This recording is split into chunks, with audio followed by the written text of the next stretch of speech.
पारा नंबर 22 सूरतुल फातिर। अऊज़ु बिल्लाहि मिनश शैतानिर रजीम। बिस्मिल्लाहिर रहमानिर रहीम।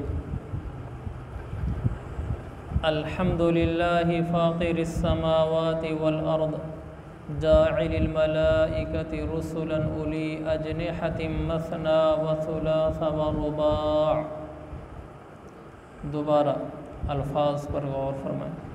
अल्हम्दुलिल्लाहि फातिरिस समावाति वल अर्दि जाइलिल मलाइकति रुसुलन उली पढ़ेंगे।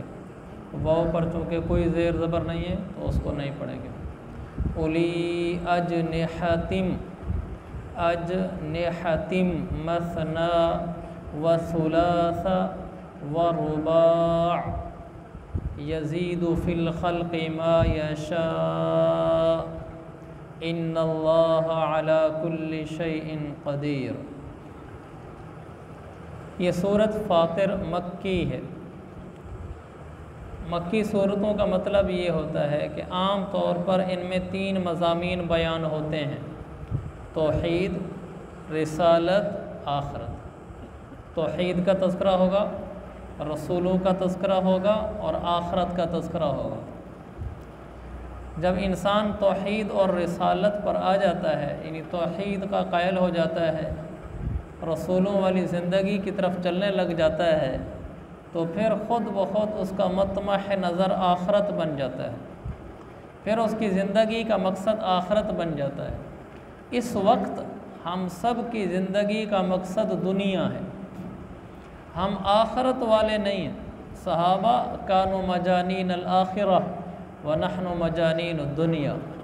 सहाबा आखरत के दीवाने थे और हम दुनिया के दीवाने हैं। हमें माल हमेशा कम नज़र आया है।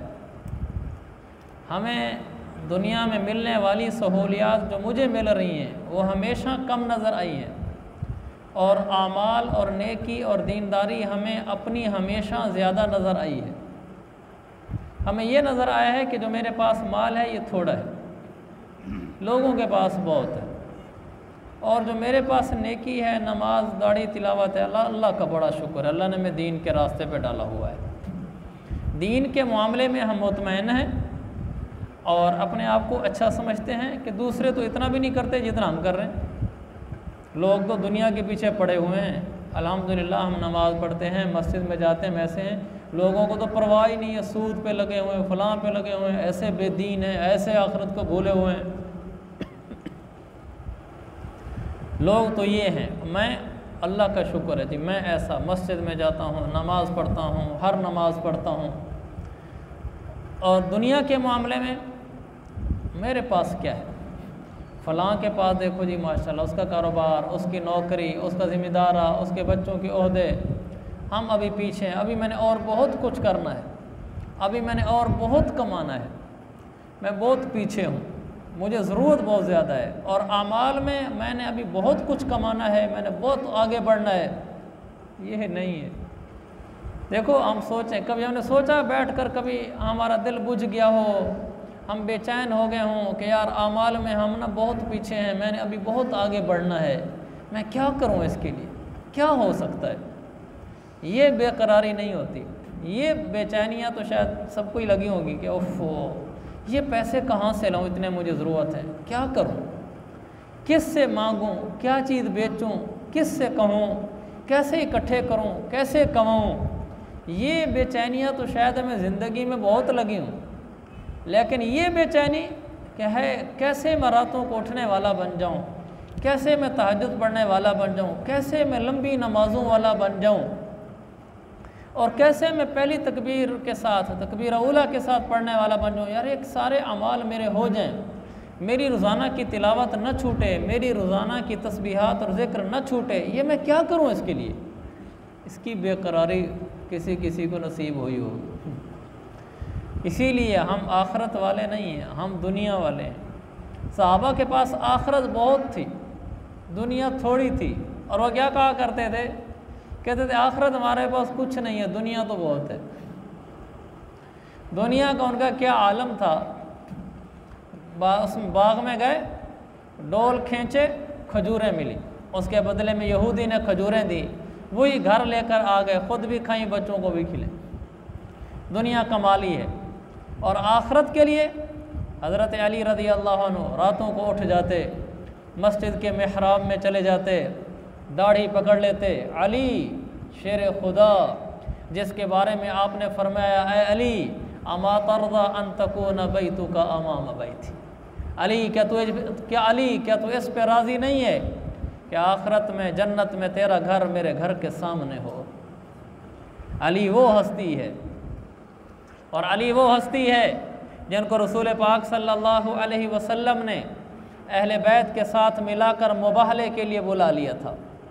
और आपने फरमाया, हा उलाई अहलु बैती, अल्लाह ये मेरे घर के लोग हैं। ये वो अली है जो फातिमा ज़हरा का शौहर है, जो जन्नत की औरतों की सरदार है, सैयदा शबाब अहल जन्नह, जन्नत के नौजवानों के सरदारों का बाप है। क्या मकाम है उसका, और उसकी जन्नत पक्की है।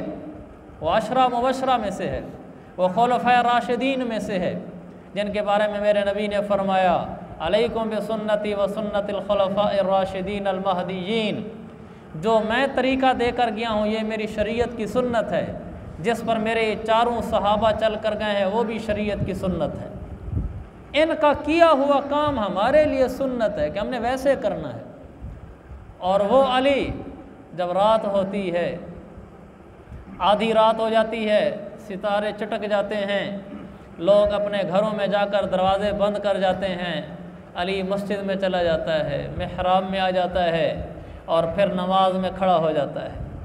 फिर आंखों से आंसू ऐसे बरसते हैं जैसे बारिश बरसती है, और नमाज के बाद सलाम फेरता है तो दाढ़ी पकड़ लेता है।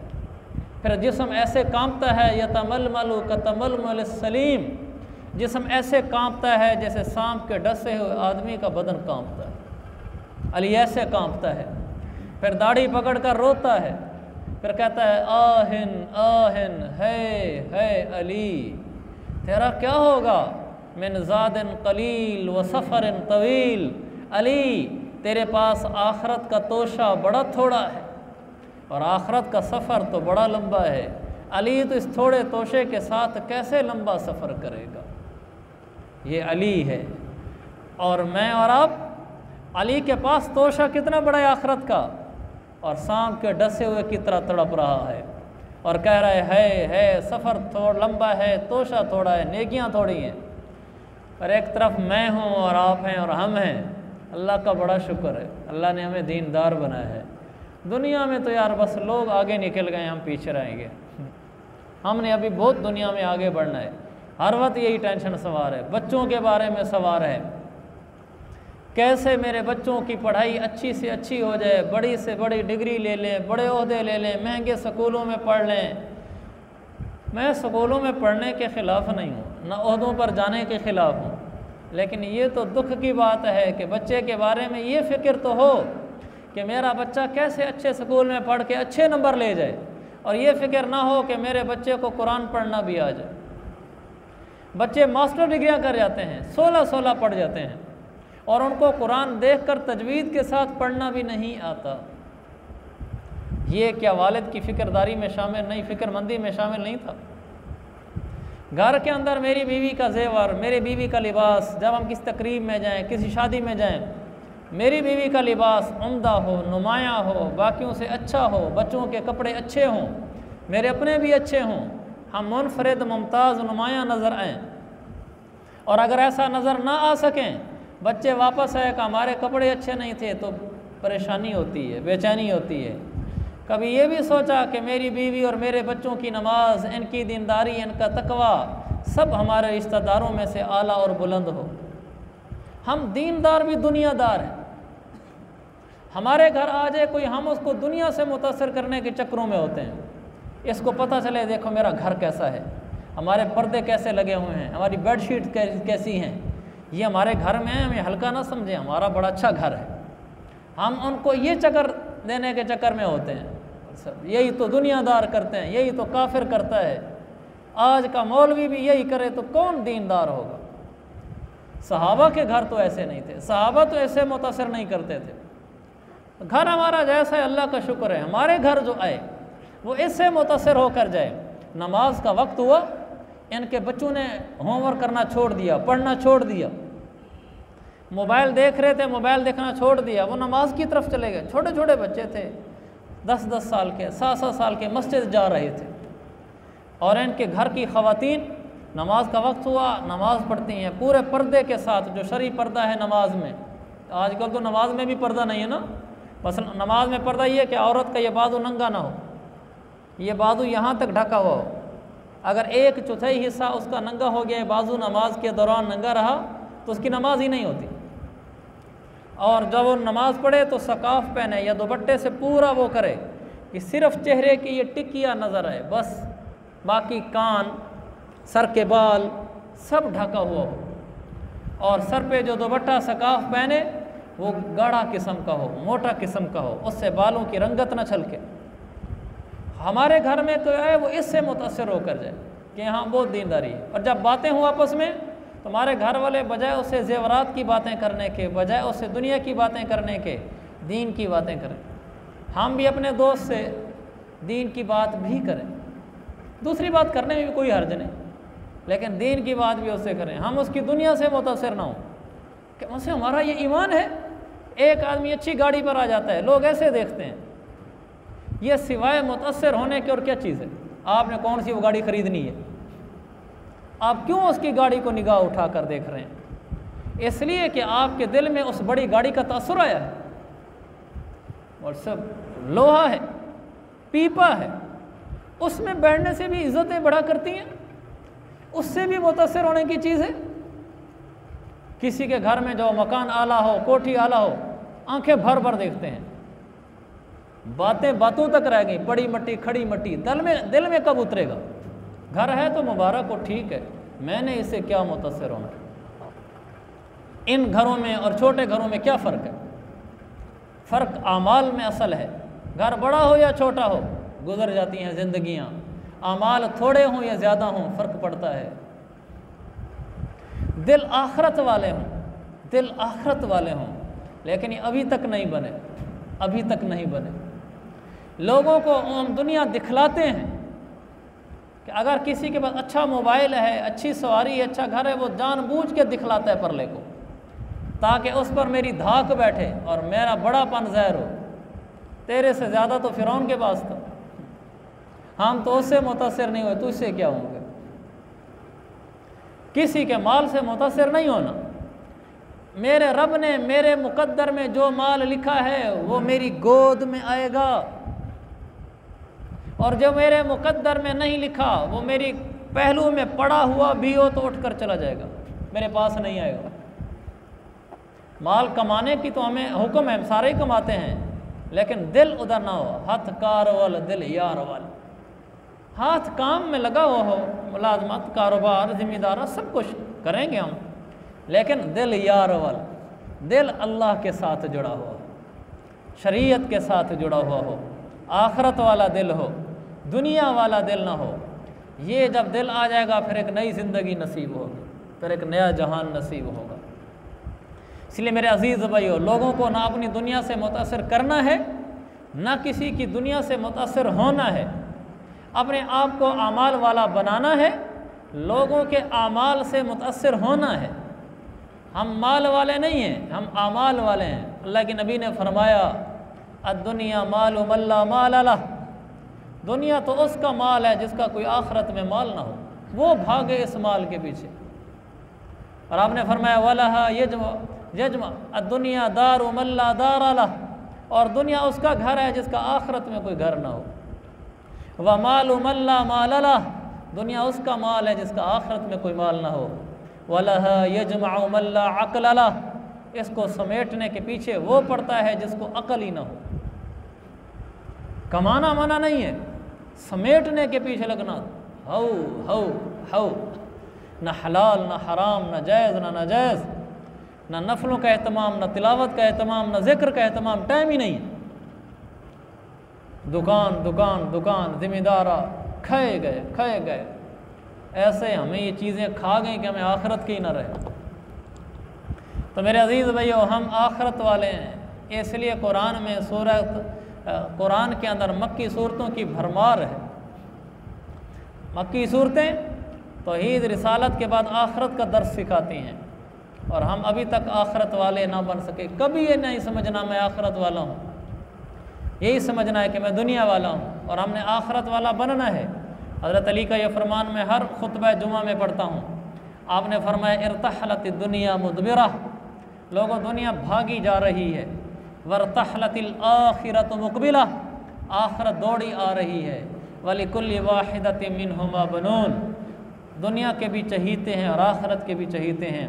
फ़कूनू मिन अबनाइल आखिरा, लोगों आखरत वाले बनना, वला तकूनू मिन अबनाइद दुनिया, दुनिया वाले न बनना। और आज हम दुनिया वाले हैं, आखरत वाले नहीं हैं। तो अपने आप को कभी नहीं समझना मैं आखरत वाला हूँ, हमेशा ये कहना है मैं दुनिया वाला हूँ।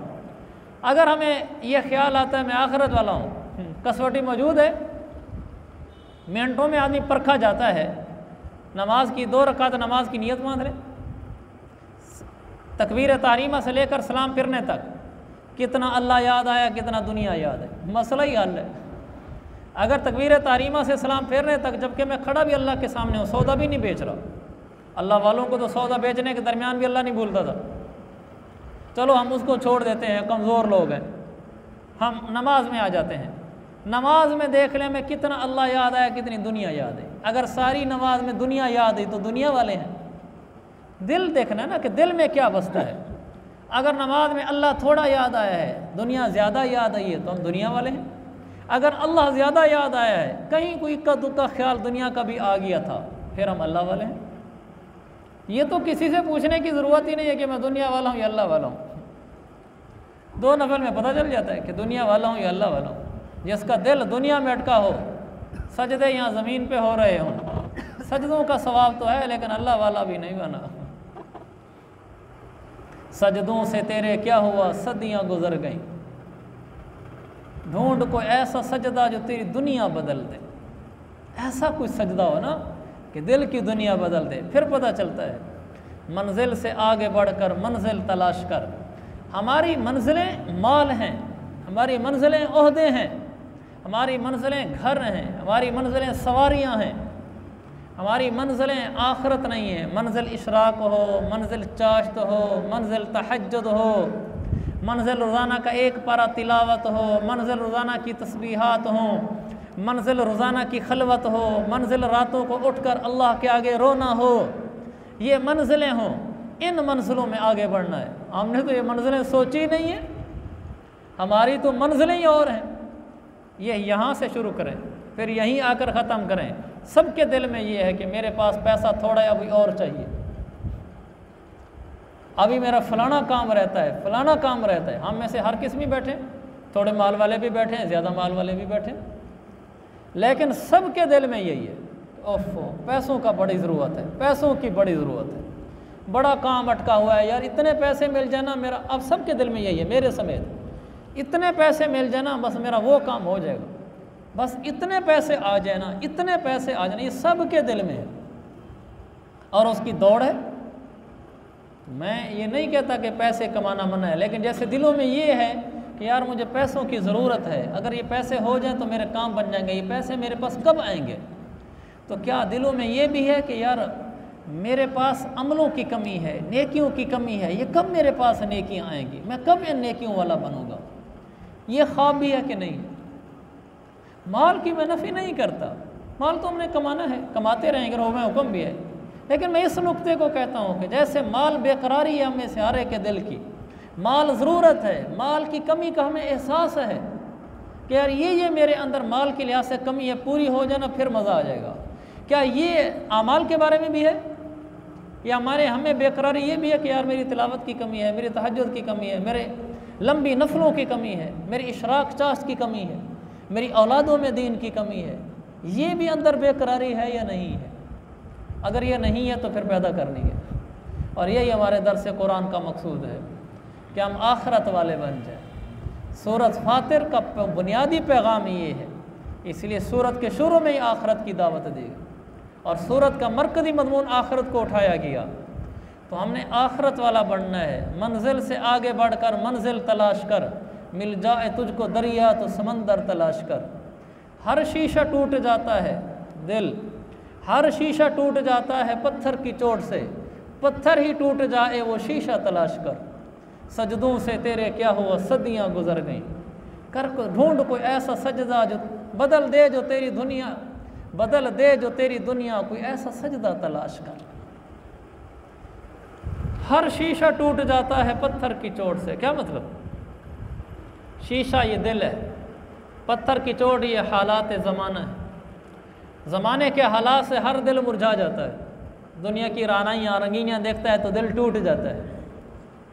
कहा पत्थर ही टूट जाए ऐसा शीशा तलाश कर, हालात तेरे सामने आए तुझे डराएं धमकाएं, शीशा दिल ही ऐसा हो कि बजाय दिल टूटने के हालात ही मायूस हो के टूट के वापस चले जाए कि यार ये दिल तो मुतासिर नहीं होता। हालात मुतासिर होकर वापस जाए, हमारे दिल मुतासिर होते। मेरे अजीज़ भाइयों, हज़रत उमर रज़ियल्लाहु अन्हु के ज़माने में कासिया की जंग हो रही थी। तो जब वहाँ मुसलमानों का सिपा सलार गया सामने, तो उसने हज़रत उमर का नाम भी सुना हुआ था और उनका दबदबा भी, और ये भी कि उनके ज़माने की फतूहात कसरत से हो रही हैं। तो उसने हथियार डाल दी, उसने कुछ शर्तें रखी। एक शर्त ये भी थी कि मुझे अपने अमीरुल मोमिनीन से मुलाकात कराओगे। उनका ठीक। वो वहाँ से चला, मदीना तैयबा आया। जब मदीना तैयबा की हदूद में दाखिल होने लगा, छोटा सा तो शहर था, तो वहाँ बाहर उसने उसके साथ करोफर हश्म ख़दम नौकर चाकर साथ थे। तो उसने अपना लिबास बदला, शाही लिबास पहना, शाही ताज पहना, अपने हश्म ख़दम नौकर चाकर के साथ मदीना में दाखिल हुआ ताकि मुसलमानों के बादशाह से मैं मुतासिर ना हूँ, वो मुझसे मुतासिर हो। उसने कब मुसलमानों के अमीरुल मोमिनीन देखे थे? वो तो ये समझता था कि जैसे हमारे यहाँ बड़ापन होता है बादशाह का, हम भी मुल्क फ़तह करते हैं, मुसलमान भी ऐसे फ़तह करते आ रहे हैं तो उनका बादशाह भी कोई ऐसे ही होगा।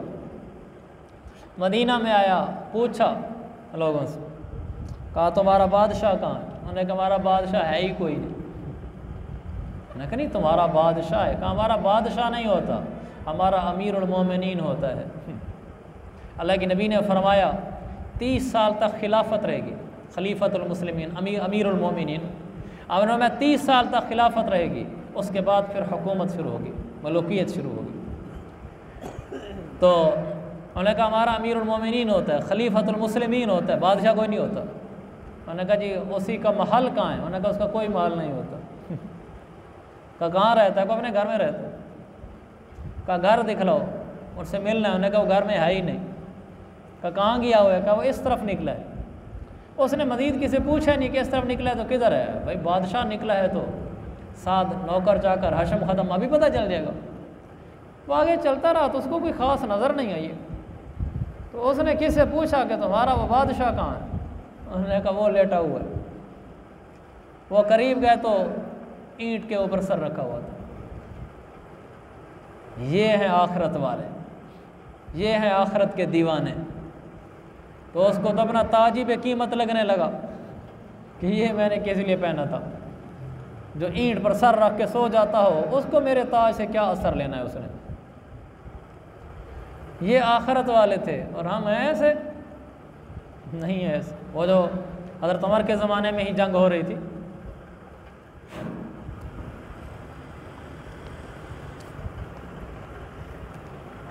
हज़रत उमर के ज़माने में जंग हो रही थी।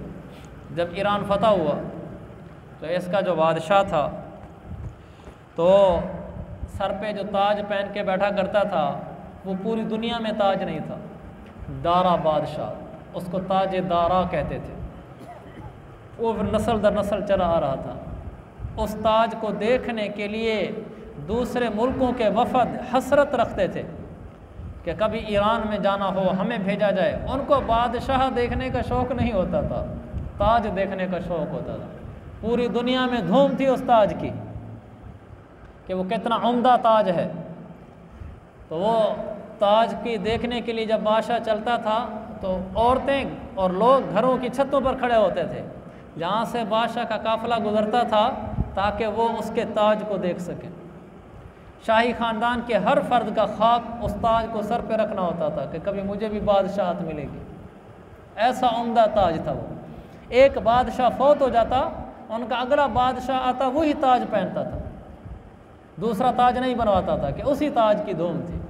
मुसलमानों की फ़ौजें दाखिल हो गई ईरान में, हज़रत उमर का ज़माना है, दारुल हुकूमत में दाखिल हो गई और कायदा था मन कतल कतीलन फलहु सलबहु, जो जिसको कत्ल करेगा उसके ऊपर जो सामान उसने पहना हुआ होगा वो उसी का है।